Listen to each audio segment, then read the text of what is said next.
It's October, which means it's time to reinstall all those old horror games and spook ourselves like crazy.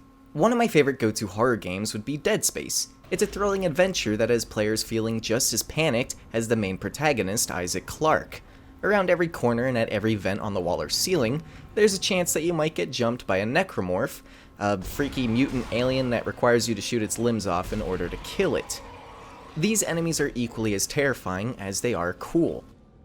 And when playing a game like Dead Space, you would want to feel the horror and tension of the experience, to throw on your headphones and listen to the creaking hallways, the whistling corridors, and distant moans of God knows what is all part of the experience. And the audio in this game is done amazingly well, but developer Visceral Games went beyond just creating ambience for players. They integrated the user interface with the character. At first glance, Isaac Clarke has some interesting pieces to his suit. There's a sliver of color going up his spine, as well as a small circle of color next to it. And in the corners, there's no health bar, no ammo count, or even a minimap. That strip of color going up Isaac's back is his health bar. As he takes damage, the fluid inside lowers and changes color. The small radial color next to it is a stasis bar, which is an ability that allows Isaac to slow enemies and objects for a brief amount of time. As Isaac leans forward and lifts his gun to aim and shoot, you can see the amount of ammo that is currently in the gun. It doesn't tell you how much ammo you have total, but it lets you know that when it starts to get low, you better hope that there's more. Zooming in also enables the flashlight for players in dark corridors as a last-ditch effort to see in front of you. Isaac's inventory is pulled up via a hologram projection that comes off of his suit. And because it's just a projection from his suit, going into the inventory doesn't pause the game. Enemies can still attack you while you're frantically checking your ammo or other supplies. The map, different audio and text logs, and your objectives are also displayed this way, so you have to be careful when you decide to pull up the menu. Isaac is also given the ability to follow his objectives via a bright light that trails across the floor. The projection of this line comes from the palm of his hand, and it travels the path through the environment that Isaac is meant to take. When other characters have a conversation with you, they will appear as a holographic camera coming off your suit as well. And this seamless integration of user interface and gameplay is what makes Dead Space so unique. Apart from the fact that it's just an awesome sci-fi horror game, the developers created a simple layout that only heightens the experience to new degrees.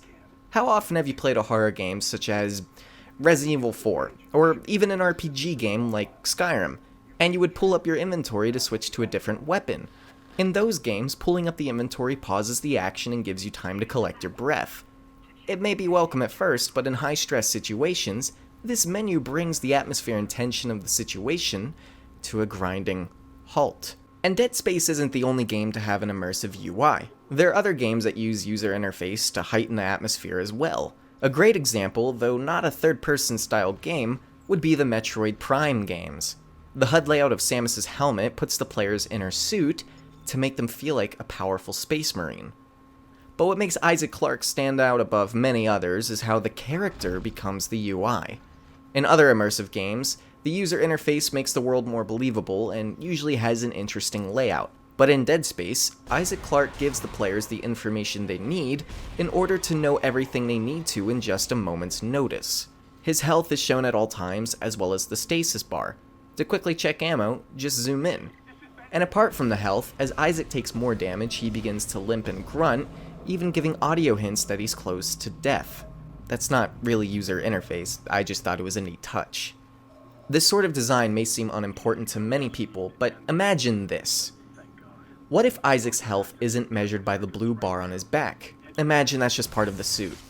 So right here, we'll display his health bar. Alright, pretty standard. But we also need to know his amount of stasis, so we'll put that right underneath. But now we're going to display his ammo on screen as well, along with what gun he's using, so we'll put that right down here. On top of that, instead of letting him follow a trail on the ground, we'll put a minimap in the corner here. Instead of characters speaking to you via a hologram in front of you, their picture will now show here in the lower right corner. And on top of everything else, whenever Isaac opens his inventory, it will now take him to an entirely different screen, pausing the action in the background. Those are quite a few changes that we made, and they completely changed the game. Instead of being entirely focused on what creatures are around the corner where the light is flickering, My eyes are staring at my minimap to make sure I'm going in the right direction. I'm looking at my gun to make sure it's fully reloaded, and I'm checking my health and stasis in case I get into a fight. But now my eyes are darting to every corner of the screen, and I'm not focusing on what's happening in the middle of the screen, where the game actually is. These decisions about user interface weren't made by accident. Visceral wanted to create an experience that would have players tense and panicked, but also able to quickly gather any information that they need in a moment's notice. The UI is smart and well put together while also highlighting the atmosphere that you should be soaking in. Now, this sort of seamless UI doesn't need to be in every game ever. Some games really benefit from having a hard UI displayed in each corner of the screen. Borderlands, Dark Souls, and many other titles allow players to access all of their information without tearing away from the experience. In fact, a game like Dark Souls is made tense because you're watching your health and stamina bar go either up or down. It's vital to the gameplay. But in the case of Dead Space, the UI is genius. Visceral Games did a magnificent job creating a seamless experience that was both functional and engrossing. For a horror game with as much tension and thrills as Dead Space, the user interface is very important. Thank you for watching this video, and happy Halloween month! Dead Space is a marvelous horror and shooter game, and I highly recommend you check it out if you haven't already. It is the month of October, so be sure to play the games that spook you right. And thanks again for watching this video. Your continued support on other videos, such as my first impressions of Cuphead and my video on Bioshock's Andrew Ryan, have encouraged me to work harder and harder on these types of videos. On screen are some more videos similar to this one. I hope you enjoy them, and I hope to see you in the next one.